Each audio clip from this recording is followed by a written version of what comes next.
Retrouvez les interviews santé de Rebecca.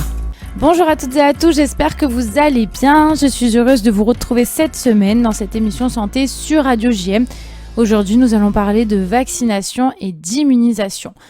La vaccination a pour but de préparer l'organisme à déclencher rapidement des moyens de défense spécifiques contre un agent infectieux donné en renforçant le système immunitaire. Elle permet le contrôle, voire l'éradication de certaines infections contagieuses. Alors pour bien comprendre le mécanisme d'action de la vaccination, il y a quelques définitions à connaître. Alors qu'est-ce qu'un vaccin ? Eh bien un vaccin, c'est une préparation biologique qui stimule le système immunitaire d'un organisme afin d'y développer une réponse immunitaire adaptative protectrice. Qu'est-ce qu'un antigène ? Eh bien, un antigène, c'est une substance qui induit une réponse immunitaire. Et qu'est-ce qu'une réponse immunitaire ? C'est la défense de l'organisme contre un antigène. Il y a deux types de réponses immunitaires. La réponse immunitaire innée, qui est rapide, elle agit seulement quelques heures après que l'antigène ait franchi les barrières naturelles de l'organisme, qui le reconnaît comme étranger. C'est la première ligne de défense de l'organisme, elle est non spécifique, c'est-à-dire qu'elle n'est pas dirigée contre un antigène particulier et il n'y a pas de mémoire immunitaire. Ensuite, il y a une deuxième réaction, c'est la réaction immunitaire adaptative. Elle est lente, elle apparaît quelques jours après dans les organes lymphoïdes où les lymphocytes s'activent au contact de l'antigène spécifique. Puis nous avons les lymphocytes B qui se transforment en plasmocytes qui vont sécréter des anticorps. C'est la réponse immunitaire humorale dont le délai d'activation est de 2 à 3 semaines, ce qui explique en fait le temps nécessaire à une bonne protection vaccinale et l'intervalle minimal entre 2 doses de vaccin. Et nous avons aussi les lymphocytes T cytotoxiques qui, eux, détruisent les cellules. Donc, ce qu'il faut savoir dans cette réponse immunitaire adaptative, c'est qu'elle est spécifique, c'est-à-dire qu'elle est orientée contre un antigène particulier. Et il y a donc une mémoire immunitaire de l'organisme. Donc, finalement, quand on vaccine un patient, eh bien, on va inoculer à ce patient-là une substance antigénique non pathogène dans l'espoir de produire une réaction immunitaire adaptative protectrice. Alors, quels sont les enjeux de la vaccination ? Eh bien, la vaccination confère une protection individuelle contre les aléas de l'infection naturelle et en atténue également la gravité, donc par exemple des disséminations, complications, et peut conférer également une protection collective lorsque la couverture vaccinale et l'efficacité du vaccin sont suffisantes pour diminuer fortement la circulation de l'agent infectieux, limitant ainsi le risque de contact et d'infection des personnes qui sont plus fragiles ou qui ne sont pas vaccinées. Alors, la couverture vaccinale pour un vaccin, ça correspond à la proportion de personnes vaccinées sur le nombre total de personnes qui devraient l'être dans une population à un moment donné et elle doit atteindre un certain niveau pour limiter voire stopper donc la circulation de la maladie, donc protéger la population. Les recommandations vaccinales sont actualisées chaque année et publiées si vous voulez le vérifier sur le site santé.gouv.fr. Donc la vaccination, c'est le moyen de prévention le plus efficace contre les maladies infectieuses. Alors, de quoi sont composés les vaccins ? Eh bien, il y a différents types de vaccins. Je ne vais pas rentrer en détail là-dedans, je vais juste vous donner des grandes lignes. Il y a des vaccins qui sont vivants, donc qui vont être atténués, et il y a des vaccins inertes. Il y a également d'autres composants dans les vaccins, tels que les adjuvants, qui optimisent l'efficacité des vaccins.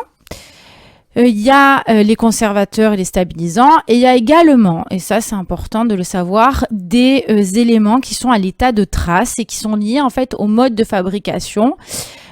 Comme par exemple, il peut y avoir à l'état de trace des protéines d'œufs. Donc, si vous êtes allergique par exemple à la protéine d'œuf, là par exemple, le vaccin contre la fièvre jaune ou de la grippe sera une contre-indication pour vous.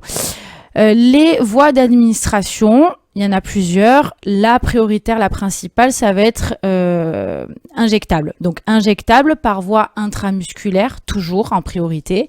Et on peut également avoir des vaccins que l'on va injecter par voie sous-cutanée. Donc dans ce cas-là, ça va être recommandé pour les vaccins qui sont les vaccins vivants dont l'immunogénicité est forte, comme donc par exemple les vaccins contre le rougeole, oreillon, rubéole. et chez les patients qui présentent un risque important de saignement, tels que les hémophiles ou les patients qui sont sous anticoagulants. Et il y a un autre mode d'administration des vaccins, c'est une voie qui est non invasive, ça va être la voie orale, donc un transfert par la muqueuse qui est aujourd'hui utilisé pour le vaccin contre le rotavirus, donc contre la gastro-entérite pour les nouveau-nés. Alors, quels sont les modes de conservation des vaccins? C'est important de le savoir, c'est que donc les vaccins, ce sont des produits biologiques qui sont très fragile. Et une mauvaise conservation va exposer le vaccin à une diminution d'efficacité. Donc, la majorité des vaccins vont se conserver au réfrigérateur entre 2 et 8 degrés à l'abri de la lumière. Et on évite de placer son vaccin dans le bac à légumes. Et on évite également la porte du réfrigérateur où il y a des fortes variations en fait de température. Et la rupture de la chaîne de froid se fait vraiment il faut pas dépasser 2 heures. On garde pas un vaccin 2 heures à l'extérieur, à une température supérieure, donc à 8 degrés. Les pochettes isothermes, pareil, moi je conseille pas trop, ou à la rigueur de rajouter un pack réfrigéré à l'intérieur, et c'est vraiment maximum 2 heures pour éviter donc de rendre le vaccin inefficace. Les vaccins ont des effets indésirables. Alors, les principaux, en priorité, donc on va retrouver des réactions qui sont locales au point d'injection. Donc, ça va être des douleurs, un érythème, un œdème. Donc ça va être les réactions locales les plus fréquentes. Ça va apparaître dans les quelques heures suivant l'injection, sauf l'injection au BCG, où elles peuvent être retardées de plusieurs semaines. Et nous retrouvons également des réactions générales, qui sont essentiellement une fièvre alors modérée, c'est-à-dire qu'on ne dépasse pas les 39 de fièvre, fatigue, maux de tête, des myalgies, et qui apparaissent donc dans les 48 heures suivant un vaccin inactivé. Et ça témoigne de l'activation de la réaction immunitaire. Et dans le cas des vaccins vivants, donc atténués, ces réactions générales peuvent être retardées d'1 à 2 semaines et même s'accompagner d'éruptions cutanées, comme dans le cas de la vaccination au ROR.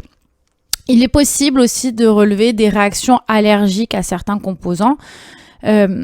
Donc ces réactions-là allergiques vont apparaître généralement dans l'heure qui suit l'injection. Donc on peut retrouver de l'urticaire qui peut être plus ou moins étendu. Un peu plus grave, un œdème de Coinck, et alors exceptionnellement, et encore vraiment beaucoup plus grave, un choc anaphylactique. Et dans tous les cas, toute réaction allergique à un vaccin ou à un composant d'un vaccin justifie une contre-indication à ce vaccin-là. Donc c'est ce que je disais tout à l'heure. Donc quelles sont les principales contre-indications? Ça va être une allergie grave connue à l'un des constituants. Les vaccins contre, par exemple, le Covid-19 à ARN messager ont introduit de nouvelles situations dans lesquelles la vaccination ne sera pas effectuée seulement sur recommandation médicale. Donc, il peut être décidé de ne pas pratiquer une vaccination en cas de myocardite, de myopéricardite associée à une infection. Il y a des contre-indications, et également les vaccins vivants sont, à l'exception de quelques situations particulières, contre-indiqués en cas d'immunodépression congénitale ou acquise, donc maladie ou traitement immunosuppresseur, et chez la femme enceinte, sauf risque important. Il y a aussi, et ça c'est important de le savoir, des contre-indications temporaires qui conduisent à repousser la vaccination, telles qu'une infection aiguë fébrile ou une poussée par exemple de dermatose étendue de type eczéma pour le BCG, ou également pour ne pas trop solliciter le système immunitaire dans certains cas où un patient a un traitement par immunoglobuline ou produit sanguin. Et dans ce cas-là, on va attendre 5 mois avant d'effectuer une vaccination. Donc depuis 2022, les pharmaciens sont désormais habilités à administrer des vaccins contre 15 pathologies, donc à savoir diphtérie, tétanos, poliomyélite, coqueluche, papillomavirus humain, pneumocoque, hépatite A, B, méningocoque A, B, C, Y, W, rage et la grippe saisonnière. Alors ça concerne seulement les personnes âgées de plus de 16 ans. Et c'est vraiment ciblé par les recommandations du calendrier vaccinal. Alors, ce qu'il faut savoir, c'est qu'il y a des vaccins, comme en fait vous le savez toutes et tous, c'est qu'il y a des vaccins qui sont obligatoires. Alors, les vaccins obligatoires, ça va être le DTP, diphtérie, tétanos, poliomyélite, la coqueluche. Il y a aussi l'Haemophilus influenza B de type B. Il y a aussi hépatite B, pneumocoque, donc le ROR, rougeole, auréon, rubéole, et le méningocoque C. Ça, ce sont les vaccins obligatoires, la vaccination obligatoire pour les nourrissons. Vous pouvez retrouver ce calendrier vaccinal simplifié des vaccinations sur Internet. C'est vraiment bien détaillé. Donc le DTP, coqueluche, Haemophilus influenza B, hépatite B, pneumocoque, ça va être une injection 2 mois, rappel 4 mois, 11 mois, puis ensuite 6 ans, 11 ans. Bon. C'est bien détaillé sur le calendrier. Et ensuite, vous avez le ROR, qui est la première injection à 12 mois avec un rappel 16-18 mois. Et vous avez le méningocoque C, qui est première injection à 5 mois, puis un rappel à 12 mois. Voilà, donc ça, c'est vraiment ce qui est obligatoire. Et ensuite, vous avez des vaccins qui vont être conseillés. Comme par exemple, vous avez le rotavirus qui est recommandé à tous les nourrissons à partir de 2 mois. Donc 2 à 3 doses par voie orale, je le redis, la vaccination fonctionne donc par cette voie-là. Vous avez également le méningocoque B. Il y a un rattrapage possible jusqu'à l'âge de 2 ans pour les nourrissons qui n'ont pas reçu les 3 doses de vaccin recommandées à 3, 5 et 12 mois. Vous avez aussi le HPV, donc la vaccination contre le papillomavirus humain. Donc la vaccination est recommandée chez les filles et les garçons âgés de 11 à 14 ans avec un rattrapage jusqu'à 19 ans inclus. Et la vaccination est recommandée aux hommes qui ont des relations sexuelles avec des hommes jusqu'à l'âge de 26 ans.